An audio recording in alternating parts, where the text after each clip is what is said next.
नमस्कार दोस्तों, आज हम बात करेंगे रोबोटिक सर्जरी के बारे में। भारत में रोबोटिक सर्जरी बहुत ही ज़्यादा फेमस है और बाहर के देशों में भी भारत की रोबोटिक सर्जरी बहुत फेमस है। बहुत सारे पेशेंट भारत में आकर अपनी रोबोटिक सर्जरी करवा रहे हैं और भारत के रोबोटिक सर्जरी का रिकवरी रेट बहुत अच्छा है। रोबोटिक सर्जरी की मदद से लंबी सर्जरी का टाइम कम हो गया है। जो सर्जरी 4 से 5 घंटों में की जाती थी, अब वह रोबोट की मदद से 2 या ढाई घंटे में पूरी की जाती है।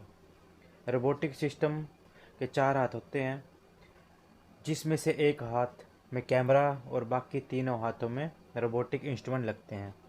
रोबोटिक इंस्ट्रूमेंट की खास बात यह है कि यह 360 डिग्री तक घूम कर काम कर सकते हैं और जो रोबोटिक सिस्टम का कैमरा है, यह हाई डेफिनेशन 3D कैमरा होता है, जो सर्जन को सर्जरी की जगह का हाई रेजोल्यूशन इमेज दिखाता है, जिससे सर्जन को ह्यूमन एनाटॉमी समझने में मदद मिलती है, जिससे सर्जन ज़्यादा स्पीड से काम कर सकते हैं।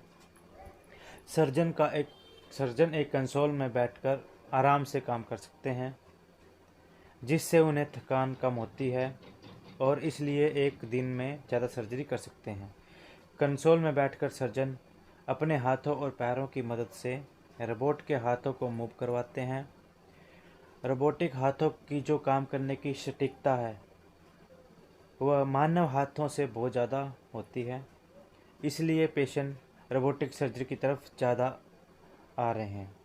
भारत में पहला रोबोट सिस्टम 2006 में एम्स में इंस्टॉल किया गया था और अब भारत में 71 रोबोटिक सिस्टम इंस्टॉल हो चुके हैं। भारत पहले बाहर के देशों से रोबोटिक सिस्टम खरीदता था, लेकिन अब भारत ने अपना स्वदेशी सर्जिकल रोबोट तैयार किया है, जिसका नाम है SSI मंत्रा। इस रोबोट ने अभी तक 100 से ज़्यादा सफल सर्जरी हो चुकी हैं। यह रोबोट के आने से भारत में रोबोटिक सर्जरी की कॉस्ट भी कम हो गई है।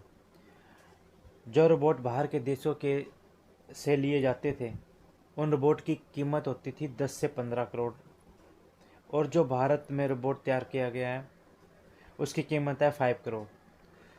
तो इस कारण से रोबोटिक की सर्जरी की जो कॉस्ट है वो भारत में कम हो गई है।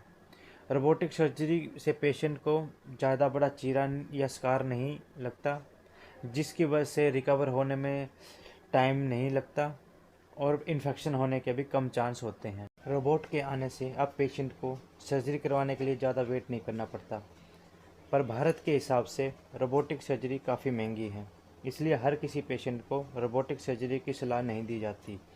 भारत में किडनी, प्रोस्टेट, इसोफेगस, लीवर, अंडाशय, गर्भाशय, बड़ी आंत और लिम्फ नोड जैसी बड़ी सर्जरी की जाती है।